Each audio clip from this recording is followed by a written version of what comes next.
നമസ്കാരം, ഋഷിപ്രപ്നം ചാനലിലേക്ക് ഏവർക്കും ഹൃദ്യമായ സ്വാഗതം. ഇനി നമുക്ക് ചോദ്യ നക്ഷത്രക്കാരുടെ വിഷുഫലത്തെ പരിശോധിക്കാം. ചോദ്യ നക്ഷത്രക്കാർക്ക് അന്ത്യശൂലമാണ്. അതുകൊണ്ട് തന്നെ ആയുധം, പക്ഷി, മൃഗ ആദികളാൽ ദേഹത്തിൽ മുറിവ്, രോഗം, ആപത്ത് ഇവയൊക്കെ ഉണ്ടാകാം. ചോദ്യ നക്ഷത്രക്കാർക്ക് ദേവത ബ്രഹ്മാവാണ്. അതുകൊണ്ട് തന്നെ ഗുണദോഷ സമ്മിശ്രമാണ്. ഇപ്പോൾ നമുക്ക് ചോദ്യ നക്ഷത്രക്കാരായിട്ടുള്ളവരുടെ വരുന്ന ഒരു വിഷുവർഷക്കാലത്തെ സമ്പൂർണ്ണ ഫലത്തെ നോക്കാം. ചോദ്യ നക്ഷത്രത്തിൽ ജനിക്കുന്നവർ സാമർഥ്യത്തിലും ക്രയവിക്രയങ്ങളിലും ശോഭിക്കുന്നവരും ദാനശീലരുമാണ്. അന്യദേശത്ത് താമസിക്കുന്നവരും ലളിത കലകളിലും ശില്പവിദ്യകളിലും മേൽനോട്ടം വഹിക്കുന്നവരും സ്വജനങ്ങൾക്ക് ഉപകാരം ചെയ്യുന്നവരുമാണ്. ഈ നാളിൽ ജനിച്ച സ്ത്രീകൾ പതിവ്രതയും സന്താനവതിയും വളരെ ധനികയും പതുക്കെ സഞ്ചരിക്കുന്നവരും കീർത്തിയും ബന്ധുഗുണവും ശത്രുക്കളെ ജയിക്കുന്നവരുമായിരിക്കും.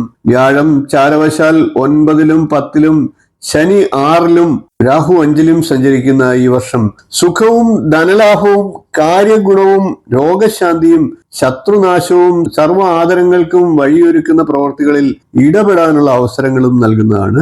വിവാഹം, ഉദ്യോഗം, വിദ്യാഭ്യാസം എന്നിവയും ഫലമായിട്ട് പറയണം. ഏകദേശം 10 വയസ്സ് വരെയുള്ളവർക്ക് ആരോഗ്യ പരിപാലനം മെച്ചപ്പെടുകയും വിദ്യാകാര്യങ്ങളിൽ ശ്രദ്ധിക്കാൻ കഴിയുകയും ചെയ്യും.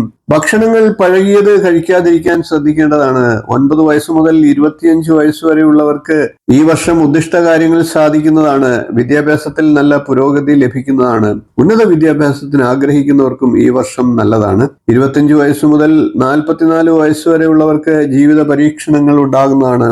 എങ്കിലും ഈ വർഷം ശുഭഫലം പ്രതീക്ഷിക്കാവുന്നതാണ്. പുതിയ ജോലിയും ഐശ്വര്യവും ഉണ്ടാകുന്നതാണ്.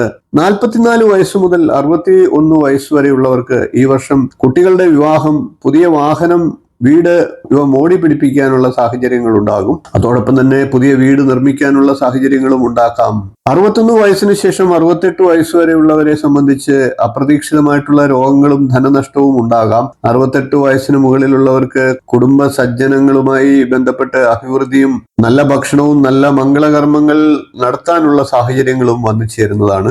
വ്യാഴം 9-ലും 10-ലുമായിട്ടാണ് സഞ്ചരിക്കുന്നത്. ശനി 6-ാം ഭാവത്തിലാണ്. ഈ 2 മുഖ്യ ഗ്രഹങ്ങളും അനുകൂല ഭാവങ്ങളിൽ സഞ്ചരിക്കുന്നതിനാൽ ഭാഗ്യപുഷ്ടിയുള്ള കാലഘട്ടം തന്നെയാണ് എന്ന് നിസ്സംശയം പറയാം. ന്യായമായ ആവശ്യങ്ങൾ നിറവേറ്റപ്പെടുന്നതാണ്. തൊഴിലില്ലാത്തവർക്ക് അർഹതയ്ക്കനുസരിച്ച് ജോലി കിട്ടുന്നതാണ്. പഠന മികവുണ്ടാകുന്നതാണ്. കലാപരമായി വളർച്ചയുടെ കാലമായിരിക്കും. വ്യാപാരം തുടങ്ങാനും നിലവിലുള്ളതിന് പുതിയ ശാഖ ആരംഭിക്കാനും സാധിക്കുന്നതാണ്. സാമ്പത്തികമായി സ്വയം പര്യാപ്തതയിൽ എത്തിച്ചേരാൻ സാഹചര്യമുണ്ടാകും. സ്ഥാനമാനങ്ങൾ ആശിച്ചില്ലെങ്കിൽ പോലും കൈവരുന്നതാണ്. പ്രണയിക്കുന്നവർക്ക് വിവാഹ സാഫല്യവും ഉണ്ടാകുന്നതാണ്. വാടക വീട്ടിൽ നിന്ന് സ്വന്തം വീട്ടിലേക്ക് മാറാനുള്ള സാഹചര്യങ്ങൾ ഉണ്ടാകും. ഗാർഹിക അന്തരീക്ഷം സമാധാനപൂർണവും പുതിയ വാഹനയോഗവും ഉണ്ട്.